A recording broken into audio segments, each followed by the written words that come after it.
आते हैं, यहाँ पर बीजेपी के भी लोग आते हैं, कांग्रेस के भी लोग आते हैं, जनता दल के भी लोग आते हैं। आए पाप यहाँ पर is the sitting MLA, is the proper MLA, paper भी बहुत सी से खाई ಅದು भी ಅದಕ್ಕೆ ಹೇಳೋದಿಲ್ಲ ಕ್ಲಿಯರ್ ಕನ್ನಡದಲ್ಲಿ ಹೇಳೋಣ ಬಾತ್ ಐತೆ ಕಾಂತ ಸರ್ ಬಾತ್ ಐತೆ ಕಾಂತ ಸರ್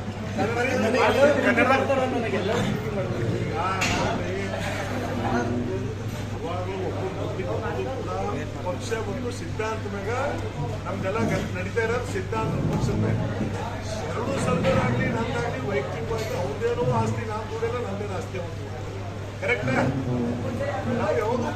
ಪಕ್ಷದಾಗಿದ್ದಾಗ ಅವ್ರವ್ರ ಪಕ್ಷ ಅವ್ರವ್ರ ಹೋರಾಟ ಈಗ ನೋಡಿ ಆ BJPದಾಗ ಅಂತ ನಿಂತು MLA ಆದವ್ರು ಕಾಂಗ್ರೆಸ್ದಾಗಿದ್ರೆ ಐತರ ಆಯ್ತದೇನಪ್ಪ ಆಯ್ತದೇನು ಹೇಳು ಇನ್ನೊಂದು ಅವಕಾಶ ಸಿಗ್ತಾನ ಅಷ್ಟೇ ನೀವು ಅದಕ್ಕೆ ದಯಮಾಡಿ ಅದಕ್ಕೆ ಬಿಂಬಿಸ್ಬೇಡ್ರಿ ಭೇಟಿ ಆಗ್ಬೇಕಾ ಟೋಟಲ್ ವೋಟ್ ನೀಡಿ ಅಂದ್ರೆ ಪಾಪ ಬಾಬಾ ನೀ ಬಾಯಿ ಕರ್ಕೊಂಡು ಬಂದಾಗ ಇಲ್ಲಿ ಕೇಳ್ದಾಗ ಹೇಳಿದ್ರು ಸರ್ ಶೆಡು ಸರ್ಕಾರ ಸಾಹೇಬ್ ಬಂದಾರ ಅಂದ್ರೆ ಬನ್ನಿ ಪಾಪ ಅಂದ್ರೆ ಅದ್ರಾಗ ಏನು ತಪ್ಪೇನಿದೆ ಈಗ ನೀವೇನು ಮಾಡ್ತೀರಿ ಮಾತಾಡಿದ್ರು ಒಂದು ಆಡೋದು ಒಂದು ಹಂಗೆ ಹೋದ್ರು ಒಂದು ಬಂದ್ರು ಒಂದು ನಮಸ್ಕಾರ